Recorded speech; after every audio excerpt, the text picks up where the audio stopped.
Abramos la escritura, por favor, en el libro de Efesios, capítulo 2, verso número 12.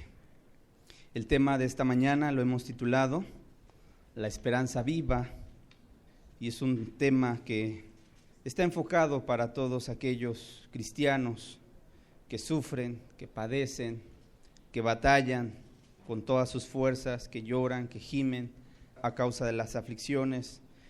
Por causa de Cristo, es para aquellos cristianos que están luchando a diario con las tentaciones y que se guardan en santidad.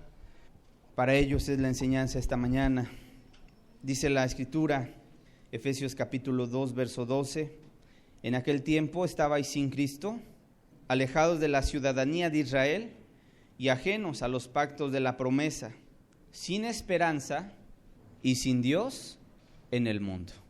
Repito nuevamente, dice, en aquel tiempo estabais sin Cristo, alejados de la ciudadanía de Israel y ajenos a los pactos de la promesa, sin esperanza y sin Dios en el mundo. Hermanos, yo me sorprendo de cuán magistralmente la Escritura nos encierra en un solo versículo la calamidad que puede vivir una persona alejada de Dios. En un solo versículo, el Espíritu Santo inspiró al apóstol Pablo, que fue quien escribió esta carta a la iglesia de los Efesios, y les recordaba una cosa, les decía a los cristianos de aquel entonces, dice, en aquel tiempo, en otras palabras, antes de conocer a Cristo, dice, ustedes estaban así. Número 1, sin Cristo. Número 2, alejados de la ciudadanía de Israel. 3, ajenos a los pactos de la promesa. 4, sin esperanza. Y número 5, por si fuera poco, sin Dios en el mundo. Sin Dios en el mundo. Y quiero ir haciendo este mismo enfoque a los cristianos, porque así nos encontró Dios, así nos encontró el Señor. Antes de llegar a los pies de Jesús, a los pies de Cristo, estábamos ajenos a los pactos, estábamos sin Dios, estábamos alejados de la ciudadanía de Israel, no teníamos esperanza y no teníamos a Dios. Y yo quiero decirte que no hay cosa más terrible que vivir sin Dios en este mundo. Lo más terrible que tú te puedas imaginar no se compara con el hecho de no tener a Dios en nuestra vida. Cuando tú ves la Escritura, los que han leído la Biblia, se darán cuenta de que en el Antiguo Testamento el primer rey se llamó Saúl, un hombre que Dios levantó, un hombre que Dios ungió con su Espíritu Santo y que lo levantó con el objetivo de que fuera rey sobre Israel, sobre su pueblo. ¿Y sabes qué dice la Escritura? Que este hombre que tuvo la llenura del Espíritu Santo, que tuvo en su vida la presencia de Dios en su corazón, este hombre un día empezó a desviarse de las cosas de Dios y empezó de alguna manera a desobedecer a Dios. Y lo más trágico que le pudo haber pasado a un hombre le sucedió a este hombre, al rey Saúl. ¿Sabes qué fue eso? Se alejó Dios por juguetear. Se alejó Dios del rey Saúl de tal manera que antes tenía llenuras del Espíritu Santo. Posteriormente dice la Escritura que un espíritu malo lo atormentaba por haberse alejado de Dios. Llegó un momento en que en su pecado este hombre, Dios se alejó de él, Dios lo desechó. Y quiero decirte, creo que Saúl experimentó en carne viva, en carne propia, lo que significa estar alejado de Dios, separados, sin esperanza ya. Era tanta su angustia de este hombre, el rey Saúl, que en una ocasión cuando iba a salir a la guerra, anteriormente él, antes de salir a la guerra, hacía traer el arca y le preguntaba a Dios, consultaba a Dios, y Dios le decía, sal porque vas a vencer, o haz esto, le daba las estrategias al rey Saúl. Llegó un momento en que empezaba a preguntarle a Dios, ¿qué debo de hacer? Y Dios no decía, no respondía palabra. ¿Qué tengo que hacer, Señor? Salgo a luchar. Y en los cielos estaba cerrado. Y quiero decirte, porque igual esa ha sido la experiencia que hemos tenido aquellos que hemos estado sin Dios, sin esperanza en este mundo, ¿Cierto o no? Cuando llegamos a los pies de Cristo, antes de convertirnos, antes de pedirle perdón a Dios, antes de humillarnos y antes de recibir el perdón de los pecados, estábamos igual, ajenos a los pactos, alejados de la ciudadanía de Dios, ajenos de Dios, ajenos de sus promesas, sin esperanza, y nos sentíamos las personas más vacías del mundo. Yo recuerdo mi propia experiencia. En mi propia experiencia yo tenía el hueco que yo sentía en mi corazón cada vez se hacía más grande y no lo podía llenar ni con placer, no lo podía llenar, ¿verdad?, con las cosas de este mundo, y aunque ciertamente en ocasiones las buscaba y me daban cierta paz, cierta tranquilidad, sin embargo era momentánea y ese hueco se iba haciendo cada vez más grande. Y yo recuerdo en la edad de la secundaria yo me sentía vacío. A veces el joven o el adolescente que empieza a entrar ya en la pubertad, ¿verdad? Ahí después de que pasó de la primaria a la secundaria, empieza a haber cambios hormonales y a veces el joven o el adolescente no sabe ni qué tiene y se siente vacío, se siente hueco. Y por eso muchos jóvenes empiezan a temprana edad a buscar el pecado porque piensan que a través de eso van a llenar ese hueco, ese vacío, y es falso. Y yo recuerdo, ¿verdad?, cómo iba creciendo y después pasé a la prepa. Y mi vacío era mayor, era más grande. Y de tal manera, aún yo lo he contado en mi testimonio, aún los días nublados para mí eran días deprimentes, vacíos. Yo me sentía en una soledad profunda, terrible. Y es que, hermanos, así nos sentimos cuando estamos sin Dios. Nos sentimos en una soledad absoluta. Aunque estemos rodeados de muchos amigos, aunque estemos rodeados de mucha gente, aunque estemos rodeados y seamos el alma de la fiesta. Porque yo recuerdo que aún en la secundaria, en la prepa, en la universidad, a mí me gustaba mucho el deporte, jugar fútbol. Y me llamaban mucho los amigos. ¿Por qué? Porque yo sabía meter goles. Y aunque yo estaba rodeado de tantos amigos, a la 1 o 2 de la mañana por estar jugando fútbol, porque era mi forma de llenar el hueco, el vacío. Y estaba rodeado de mucha gente, aún así yo me sentía solo. Por eso aquí la Escritura define claramente cómo está una persona que no tiene a Dios. Dice, estabas en aquel tiempo sin Cristo, alejados de la ciudadanía de Israel, ajenos a los pactos de la promesa. Una persona en el pecado, ¿qué pacto, qué promesa le puede decir a Dios? ¿Qué promesa le puede pedir a Dios? Señor, es que tu palabra dice, no. Simplemente la persona vive en su soledad, vive alejado, vive en su vacío y no puede acercarse a Dios porque está sin esperanza y sin Dios en este mundo. Y yo pregunto en esta mañana, ¿cuánta gente muere sola y deprimida? Yo he conocido a mucha gente que vive sola, gente que se aparta, gente que en determinado momento su soledad, su vacío es tan fuerte que en ocasiones hasta recurren al suicidio. Y siempre que hablo del vacío del ser humano, yo siempre me acuerdo de aquellos artistas famosos que llegaron a la cúspide, que llegaron, ¿verdad?, hasta arriba. Marilyn Monroe en el siglo XX fue la mujer más sexy del mundo, tenía todo, tenía riquezas, tenía fama, tenía éxito, sus películas, era la mujer más hermosa del mundo en su tiempo y de alguna manera tenía todo, estaba en el pináculo, en la cúspide, en lo más alto. ¿Dinero le faltaba? No. ¿Parejas? No. ¿Belleza? No. ¿Romances? No. ¿Propuestas? No. En otras palabras, humanamente, materialmente lo tenía todo. ¿Sabes qué le faltaba? Le faltaba a Dios. ¿Sabes cómo murió esta mujer? Se suicidó. Y de tal manera nos damos cuenta de que el hombre a veces piensa que la llenura, la felicidad la va a encontrar en las cosas materiales, y ya nos damos cuenta de que eso es falso. De que eso es falso. Una vida sin Dios es la vida más infeliz, más desdichada.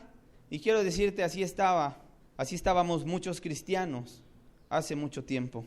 No había paz en nuestro interior, no había una seguridad de pertenecer a la familia de Dios. Cuando venían las dificultades a nuestra vida, las enfrentábamos solos. Cuando llegaban las aflicciones, no podíamos correr a Dios, por cuanto Dios estaba lejos de nuestros pensamientos. Y cada día nos hundíamos más y más en el fango sin fondo, del cual no podíamos salir por nuestras propias fuerzas.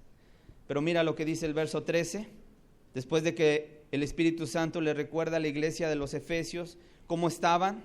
antes de conocer a Cristo, dice el verso 13, pero ahora, y esa es la esperanza del cristiano, dice, pero ahora en Cristo Jesús, vosotros, ustedes, dice, que en otro tiempo estabais lejos, habéis sido hechos cercanos por la sangre de Cristo. Hermanos, esto es lo más precioso que puede tener un cristiano. Después de vivir una vida en el pecado, en la soledad, vagando, ¿verdad?, en sus depresiones, en sus aflicciones y en sus vacíos, llega un momento en el cual Cristo, dice, nos acercó. ¿Cómo? Con su sangre. ¿A dónde nos acercó? Nos acercó a Dios, nos acercó a su familia espiritual, que es la iglesia, nos acercó a sus promesas. Porque ahora el cristiano puede decir, es que tu palabra dice, Señor, es que tú me prometiste, Padre, esto y esto y esto, el otro. Tú dijiste, aun cuando ve a su familiar inconverso, dice, Padre, tú dijiste en tu palabra, cree tú y serás salvo tú y tu casa. Así que yo clamo por los míos. Y tiene la esperanza. Aun cuando yo he visto algunos padres que han sentido la aflicción de ver a sus hijos que se han ido, no sé, atrás de un vicio, y que ese es el dolor más fuerte que tiene un padre, ¿verdad? Ver que su hijo se descarría, se va a un vicio, se va al alcohol, lo que sea, y que a veces duele. Yo he visto padres que han llorado por sus hijos. ¿Sabes? Cuando son cristianos, yo veo en ese rostro de un cristiano la esperanza que Dios le ha dado, porque el Dios le ha dicho, cree tú y serás salvo tú y tu casa. Y cuando hay padres así, cuando hay madres así, que se agarran y se aferran de las promesas, porque dicen, Señor, tu palabra dice que no eres hombre para que mientas, y si tú prometiste, tú vas a cumplir, Señor, y yo y mi casa serviremos a Jehová. Y se empiezan a agarrar de esas promesas, hermanos. Dios hace las cosas. A veces no suceden las cosas porque no le clamamos. Dice, pedís y no recibís porque no pedís bien. Dice, porque todo aquel que pide, ¿qué? Recibe. El que toca, se le abre la puerta. Al que llama, se le abrirá. En otras palabras, Dios no se esconde de nadie. Y Dios ha dejado tantas hojas de la Biblia. Y decía un predicador, un hombre de Dios, que el camino del cristiano está tan lleno de promesas que es muy difícil caminar y no pisarlas. En otras palabras, en cualquier momento de nuestra vida podemos nosotros echar mano de las promesas de nuestro Dios, que ha dejado en su palabra. Estoy afligido, ahí hay una palabra para mí. Jehová es mi pastor, nada me faltará. Amén. Me siento tentado, me siento desanimado. Aquí están las promesas de Dios. Una de las promesas de Dios que me dio cuando empecé a caminar con Él, en Isaías dice la palabra de Dios, dice, no temas, yo estoy a tu lado, yo estoy a tu mano derecha, yo soy el que te digo, no temas, ten confianza. Está como nuestra sombra, a nuestra mano derecha. ¿De qué podemos dudar? ¿Qué es aquello que nos puede hacer tambalear? No hay nada, hermanos. Cuando una persona se aferra de Dios, cuando una persona se agarra de Dios.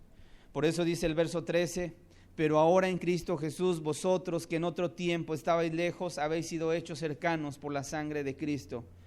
Hubo alguien que pagó por nuestra paz, hermanos. Alguien que cargó la factura de nuestros pecados, alguien que puso su vida por la nuestra, y ese alguien se llama Cristo, quien murió en una cruz por ti y por mí. No fue nuestro conocimiento, no fue nuestro amor, no fue nuestra fuerza, no fue nuestro poder, nuestra sabiduría y nuestras buenas obras la que nos acercaron a Cristo, nos acercaron a Dios. Fue la sangre de Cristo vertida en la cruz la que nos ha hecho acercarnos a nuestro Dios. Cuando dice la Escritura que Él estaba en la cruz diciendo las últimas palabras, Dios mío, en tus manos encomiendo mi espíritu, y expiró, dice la Escritura que el velo del templo se rasgó en dos. Esa división que estaba ahí preparada, era una tela que dividía el lugar santo del lugar santísimo en el templo de Jerusalén. Era una tela que, según algunos estudiosos, mucha gente jalando esa tela no la podían romper, porque era una tela especial, muy gruesa y especial, que no se podía romper prácticamente con nada. Dios la rompió, y la rompió de arriba hacia abajo.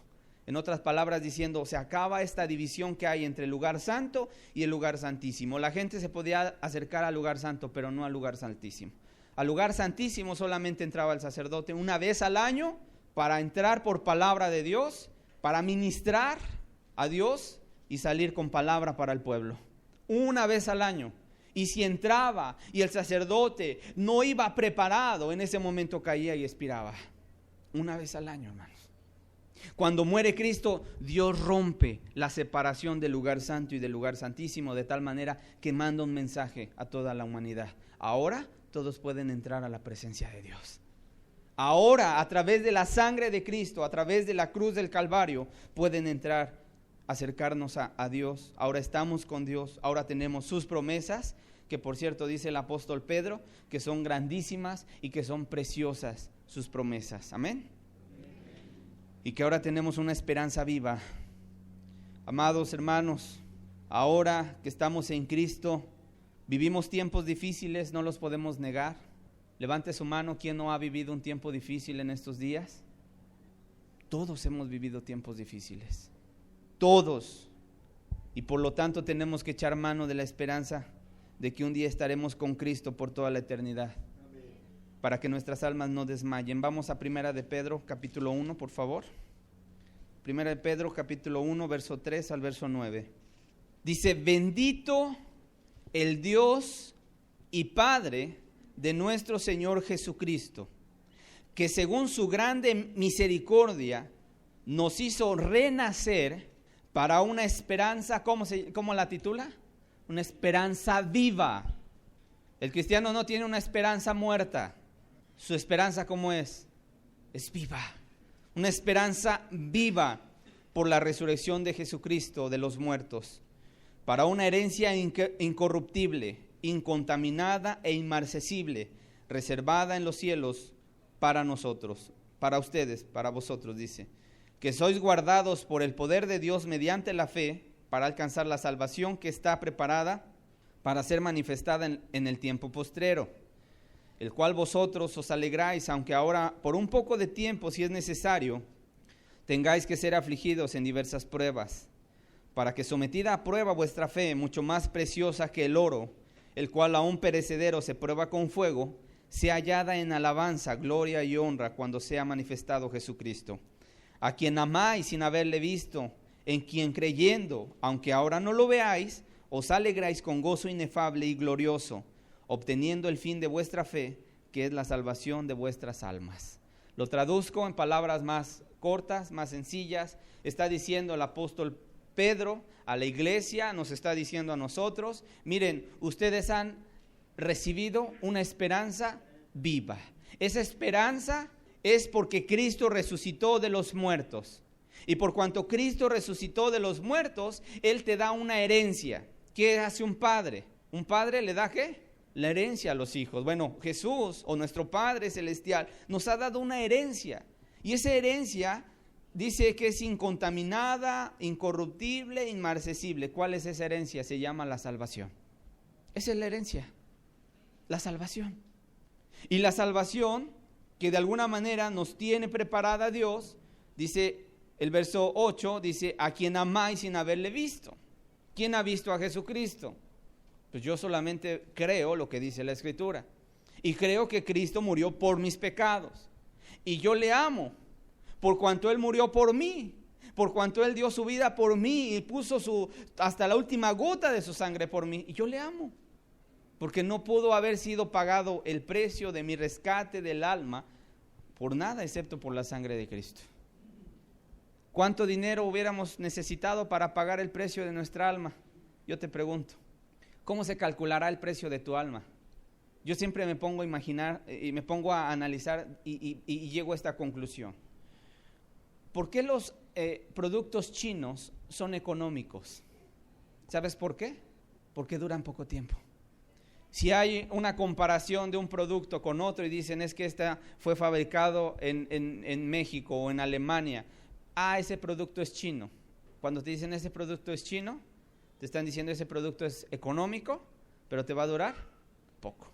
Cuando tú vas a comprar una refacción a la refaccionaria para tu carro, te sacan la refacción y te dicen, esta te vale tanto. ¿No tiene algo más económico? Sí, claro, pero es chino. Vale la mitad. Pero ya sabes que si lo compras, en 3 meses vas a tener que otra vez ir a comprarlo. Entonces, Imagínense, nada más para ponerles el ejemplo. Lo que dura poco, cuesta menos. Lo que dura más, tiene más valor.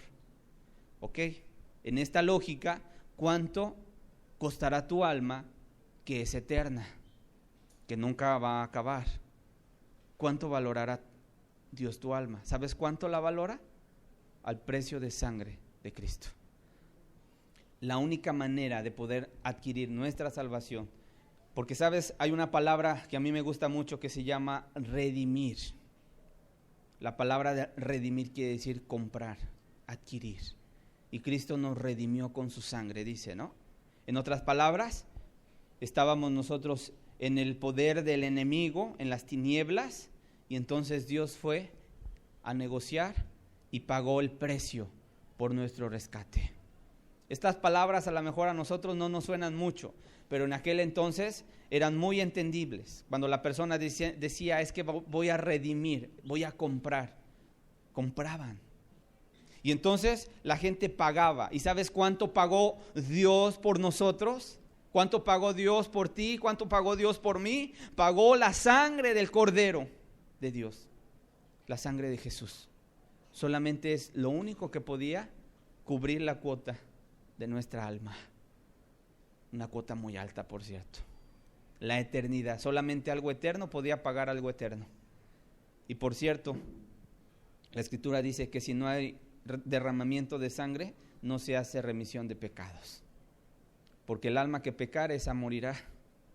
Y la paga del pecado es muerte. ¿Cómo podíamos pagar nosotros lo que hemos hecho? Con la muerte.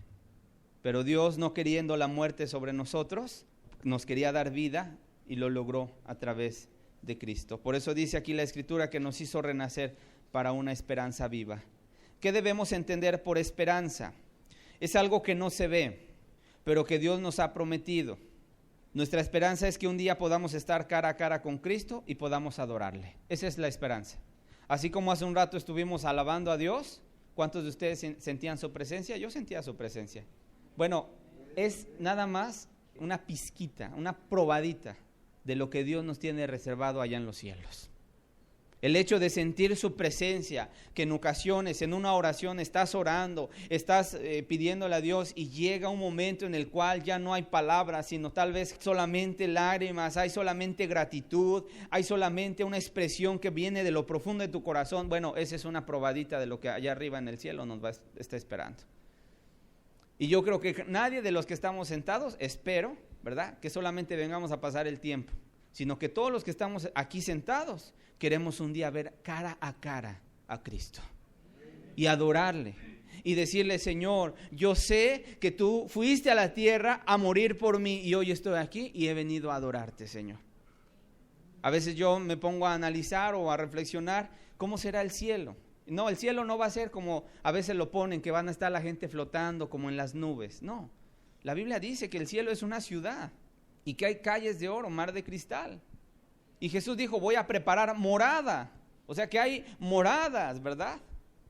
Que ya no va a haber sol, sí es cierto, porque Dios va a ser la luz que alumbre.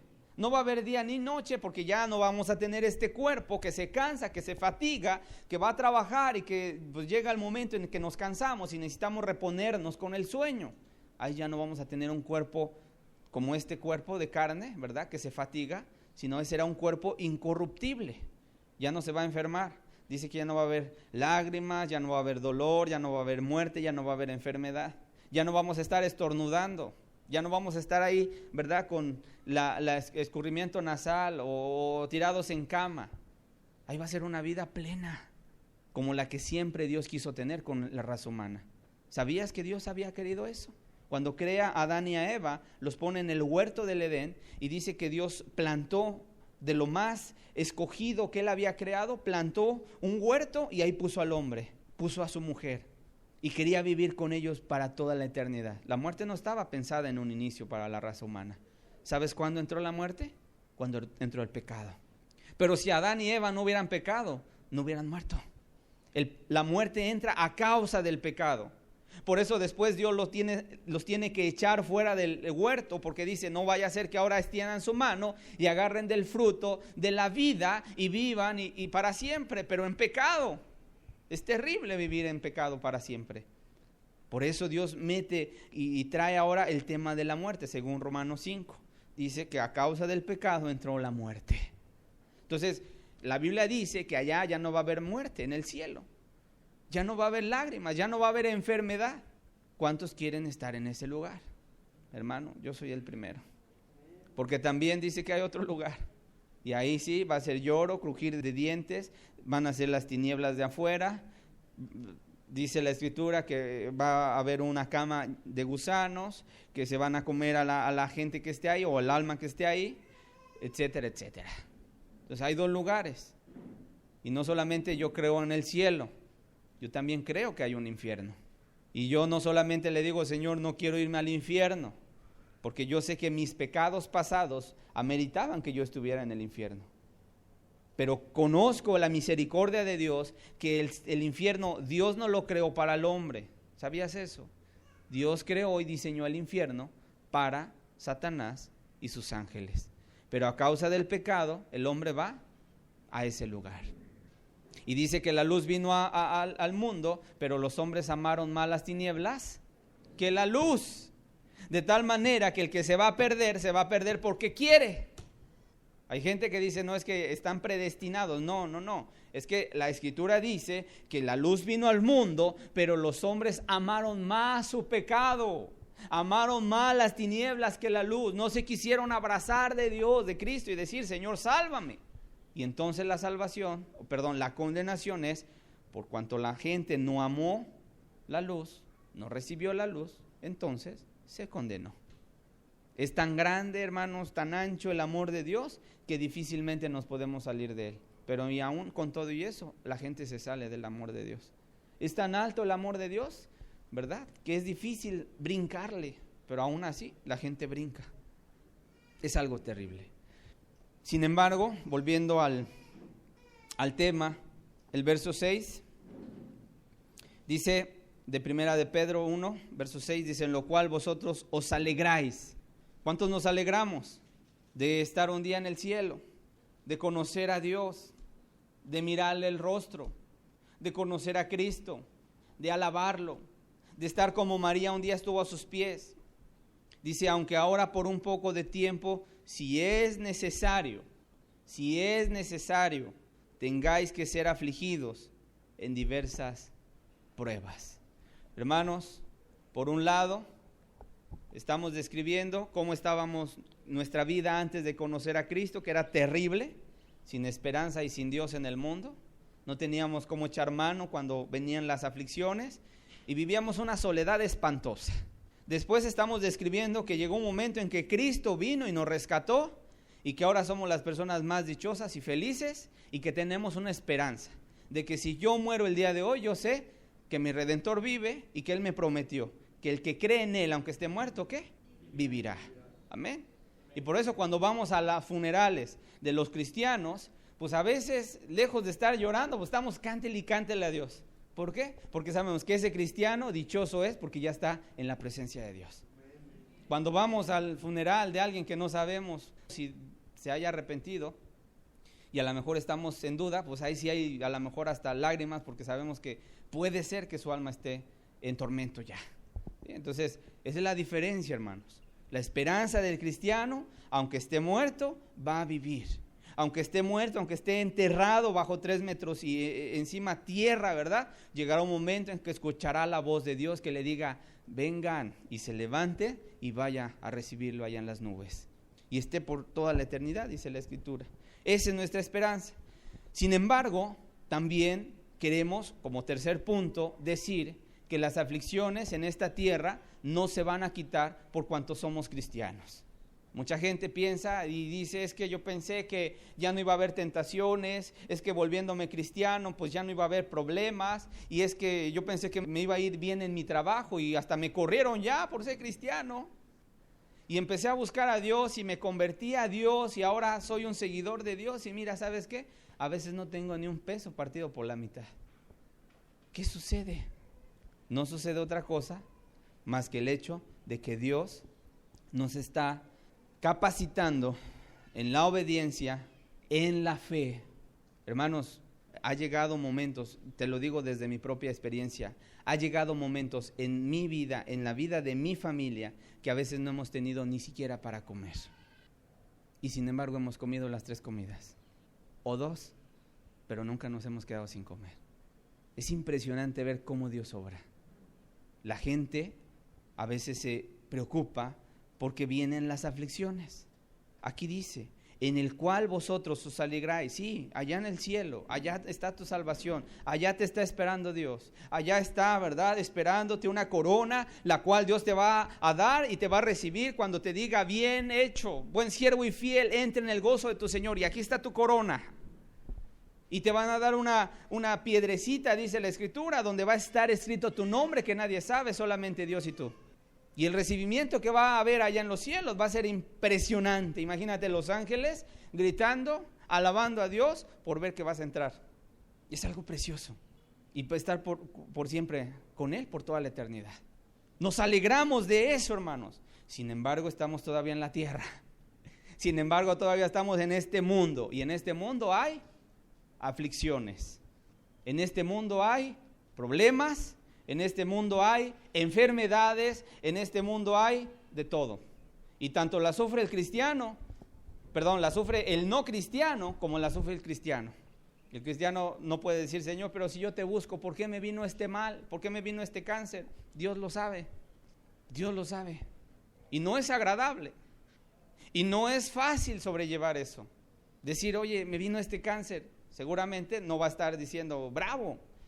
Sin embargo, sabe que su esperanza no está aquí en la tierra, sino está con Dios. Y que un día lo va a ver a Él, cara a cara, allá arriba.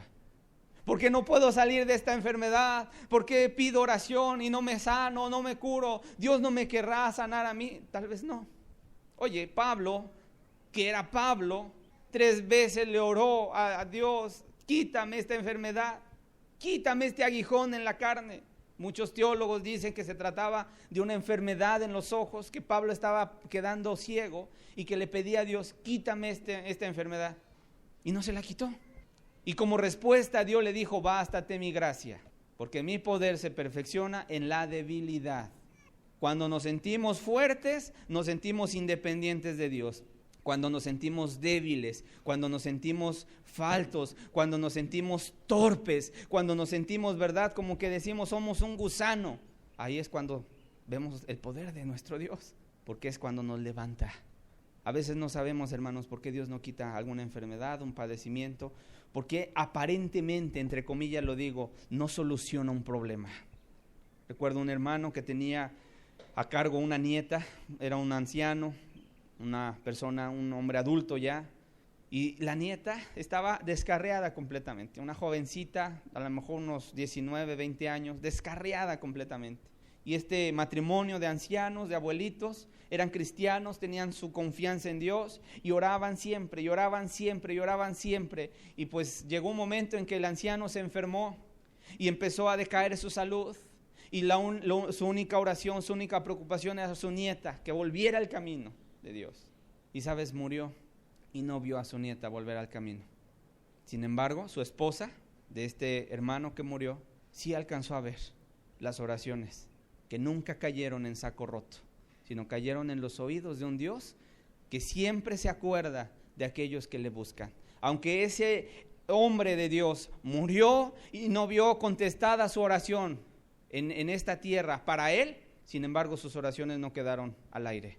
Esa joven, en el día que estaban enterrando a su abuelito, dijo, ¿cuántas oraciones hizo mi abuelito para que siguiera a Cristo? Y yo no le hice caso, hoy me vuelvo a Cristo. Y a partir de ese momento se volvió a Cristo. Imagínate, a veces la gente, y a lo mejor el hermano pudo haber dicho, me voy con una tristeza, a lo mejor de no ver a mi nieta volviéndose al camino, pero me voy con la certeza de que Dios es fiel. Y a lo mejor allá en los cielos ahorita tiene la noticia.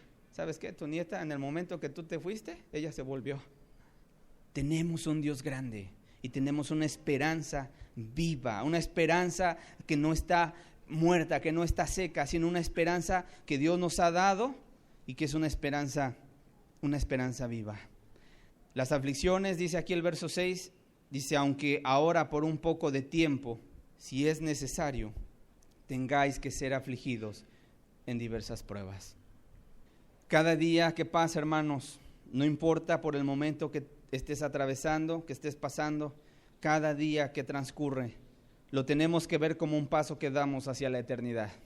Cada día que pasa es como un tiempo que avanza su curso y nos acercamos al cielo eterno. Cuán importante es pensar en que solo estamos de paso. Solo estamos de paso. Primera de Pedro capítulo 2, verso 11. Amados, yo ruego como a extranjeros y peregrinos que os abstengáis de los deseos carnales que batallan contra el alma, manteniendo buena vuestra manera de vivir entre los gentiles, para que en lo que murmuran de vosotros como malhechores, glorifiquen a Dios en el día de la visitación, al considerar vuestras buenas obras. Amados, dice, yo os ruego como a extranjeros y peregrinos. ¿Somos qué? Extranjeros.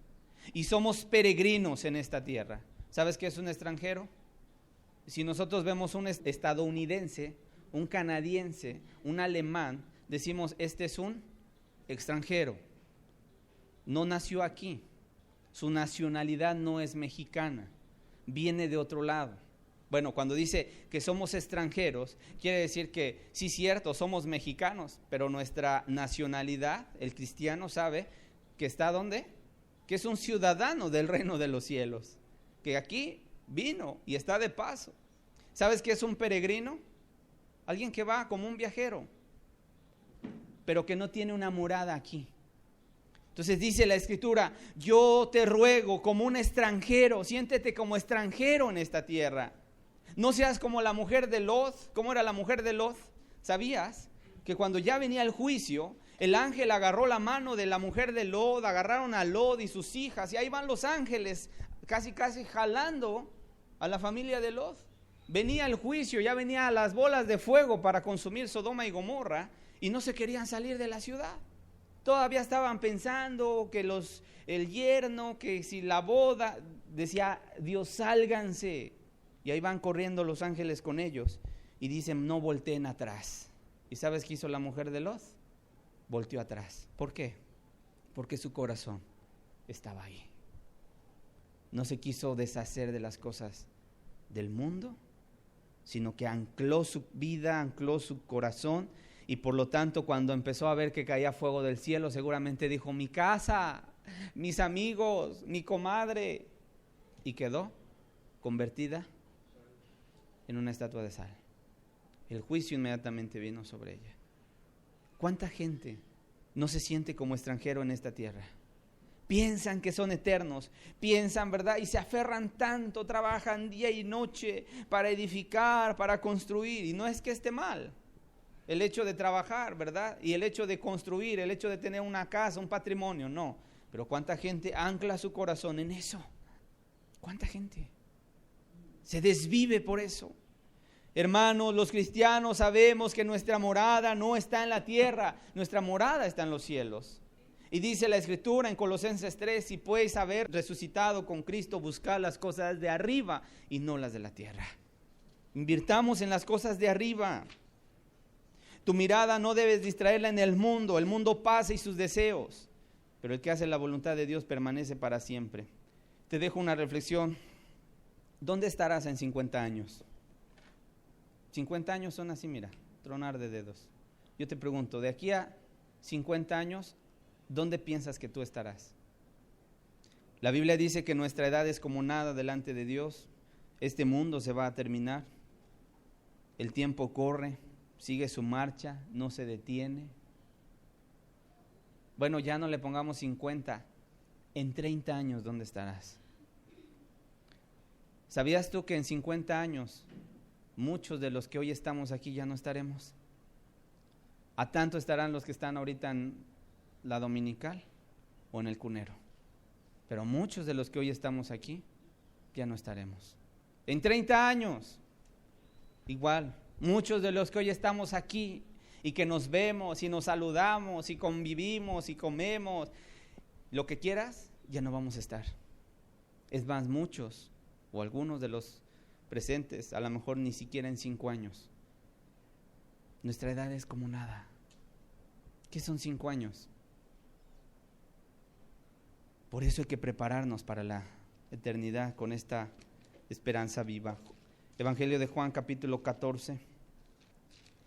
Evangelio de Juan capítulo 14, verso 1.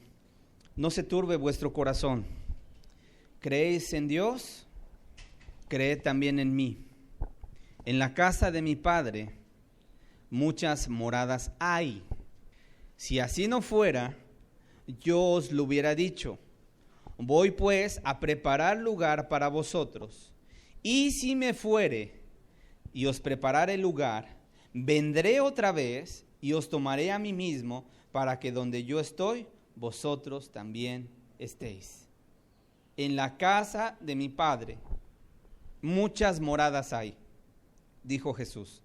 Si así no fuera, si esto no fuera así, yo se los hubiera dicho. Voy pues a preparar.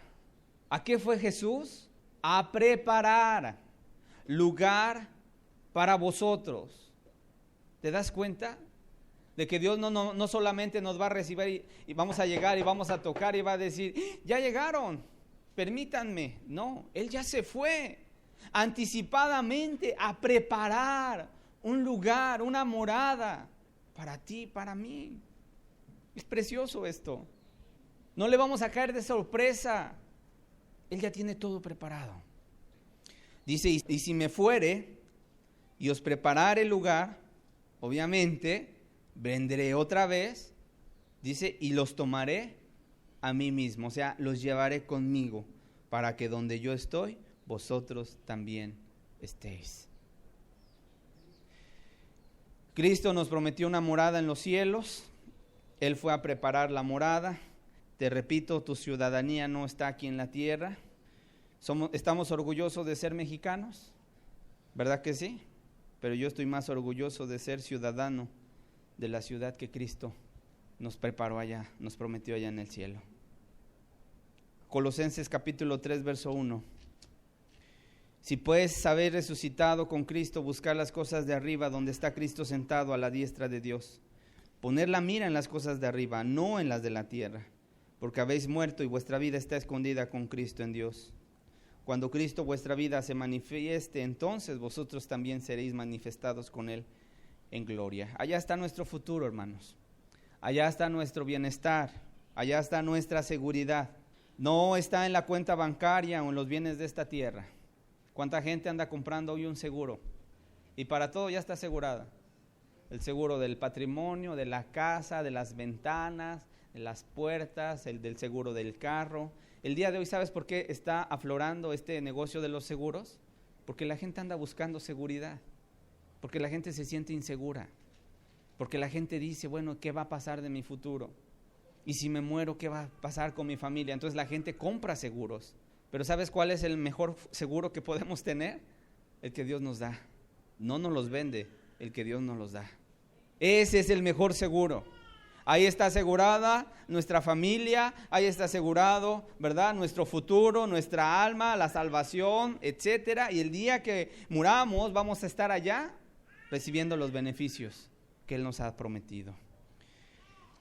Termino solamente con 3 textos. Hebreos 12, por favor.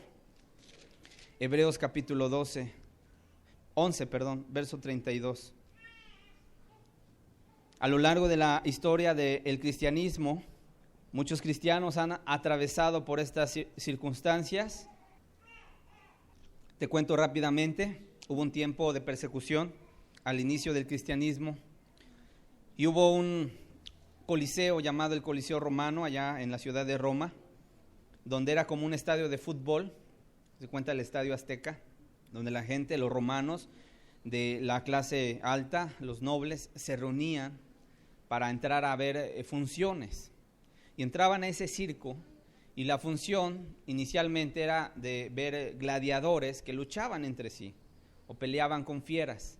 Cuando empezó el cristianismo a tener su apogeo, el emperador cambió las funciones y ya no eran los gladiadores, ahora eran los cristianos que entraban, ¿verdad?, por iglesias, por familias, y los metían al centro de la arena del Coliseo, y del otro lado estaba una fiera enrejada, a la cual le abrían la reja y salía un león, ¿verdad?, hambriento, y se dirigía a la multitud de cristianos. Y entonces se abalanzaba a los cristianos y los mataba y se los devoraba. Esa era la función. La gente, los romanos gritaban al ver sangre.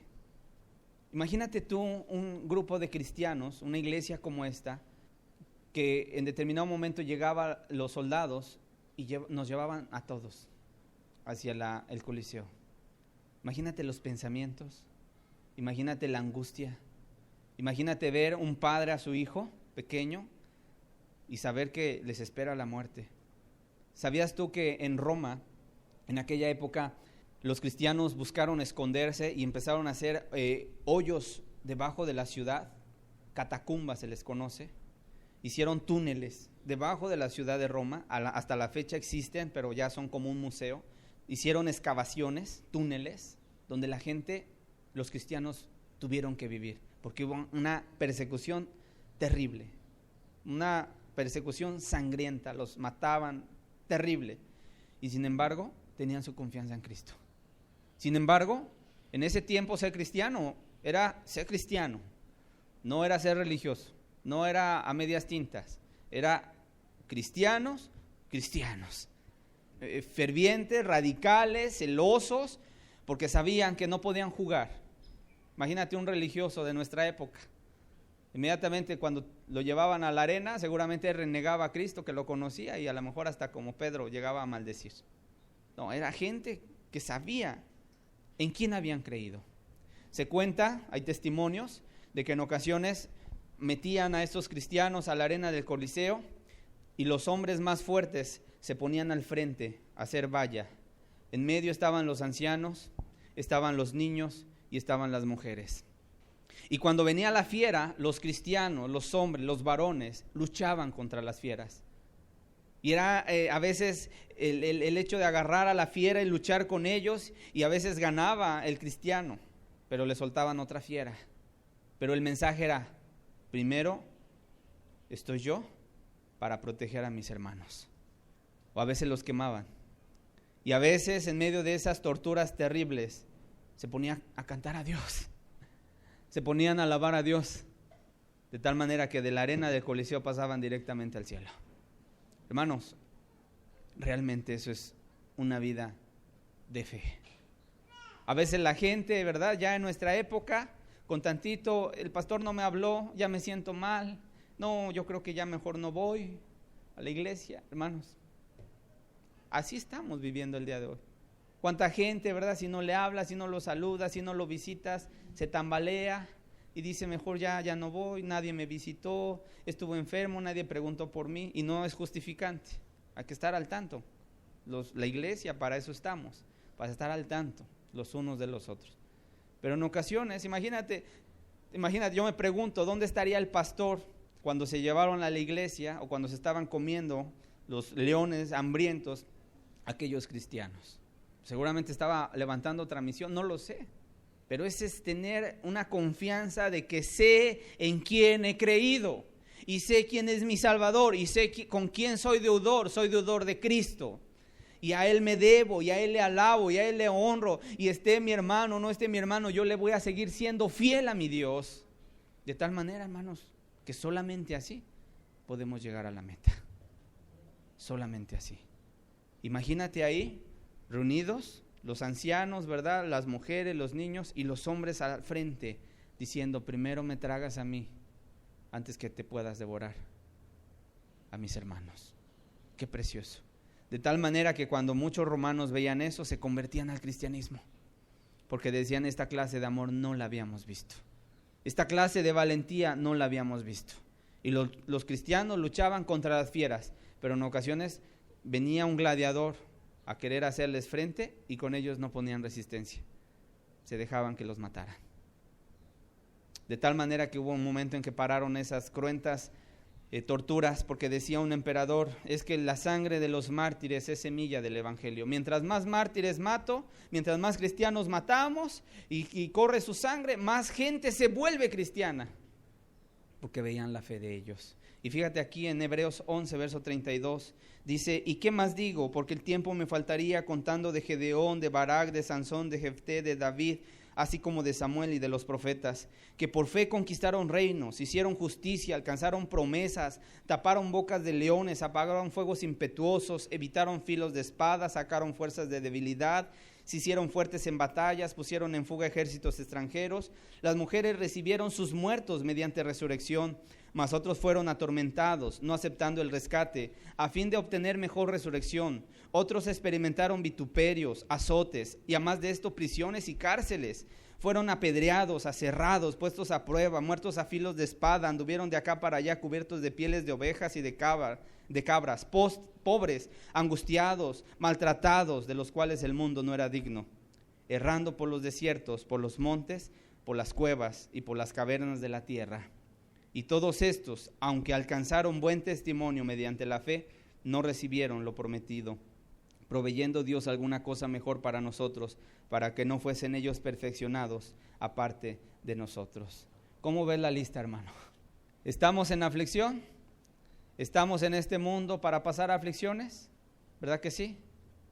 Aunque somos cristianos, vamos a atravesar aflicciones. Pero yo me pregunto, ¿cuántos de nosotros hemos atravesado por lo que dice Hebreos 11:32? Nadie. Y sin embargo, estos nunca negaron la fe. Sin embargo, estos se mantuvieron firmes hasta el final. Tito capítulo 1, verso 1. ¿Por qué está este tema, hermanos? Yo no lo sé. Dios nos estará preparando para algo, ¿verdad? Dice Pablo, siervo de Dios y apóstol de Jesucristo, conforme a la fe de los escogidos de Dios y el conocimiento de la verdad que es según la piedad, en la esperanza de la vida eterna, la cual Dios, que no miente, prometió desde antes del principio de los siglos. 1 Timoteo capítulo 6, la esperanza de la vida eterna. 1 Timoteo capítulo 6, verso 11. Termino con este texto, dice, mas tú, hombre de Dios, huye de estas cosas y sigue la justicia, la piedad, la fe, el amor, la paciencia, la mansedumbre. Pelea la buena batalla de la fe, echa mano de la vida eterna, a la cual asimismo fuiste llamado, habiendo hecho la buena profesión delante de muchos testigos. ¿Cuál es la conclusión del mensaje? Tú, cristiano, tú que estás aquí, hombre de Dios, huye de estas cosas. ¿De cuáles? Las cosas del mundo. Y sigue la justicia, la piedad, la fe, el amor, la paciencia y la mansedumbre. Pelea la buena batalla de la fe, echa mano de la vida eterna. Por eso, hermanos, siempre un cristiano tiene que estar bien consciente de que su vida no está aquí en la tierra. Dice, echa mano de la vida eterna. Que no se te olvide, cristiano, cristiana, que estás de paso, para que cuando tú estés metido en aflicción, en tentación, cuando te veas rodeado de muchas adversidades, tú puedas decir, no, mi vida no está en esta tierra, mi vida está en el cielo. Y mi meta es llegar a ese lugar, de tal manera que yo prosigo al blanco. Dice, a la cual asimismo fuiste llamado, habiendo hecho la buena profesión delante de muchos testigos. Vamos a cerrar nuestros ojos, hermanos. Vamos a darle gracias a Dios. Padre, hoy quiero darte gracias por tu palabra, Señor. La vida, la esperanza viva, Señor. Una esperanza que tú nos has dado de que un día estaremos a tu lado, te veremos cara a cara, Señor. Aunque estemos muertos, hemos de vivir, Señor. Cómo no alabarte, cómo no agradecerte. Y cierto es, estamos atravesando por aflicciones, problemas, adversidades, algunos hasta enfermedades, Señor. Pero Padre, ¿qué es nuestra vida, Señor? Si nuestra salvación está ya en tu mano, si nos estás esperando con una morada que has preparado para nosotros, Señor. Queremos llegar un día ahí, a esa morada, Señor, y vivir por todos los siglos en tu presencia, Padre, para alabarte, para agradecerte, Señor. No nos alcanzará la eternidad para estar para terminar de agradecerte todo lo que tú has hecho por nosotros, Padre. Queremos verte cara a cara, Señor. Contemplar tu rostro, Señor. Adorarte, bendecirte, Señor. Mirar, Señor, tus pies horadados, tus manos horadadas, Señor. Unirnos a esas voces angelicales que te alaban día y noche, que te cantan: santo, santo, santo eres tú, Señor. Gracias por tu palabra, Señor. Prepáranos. Queremos echar mano de la vida eterna, Señor. En el nombre de Jesús. Amén, Señor. Amén.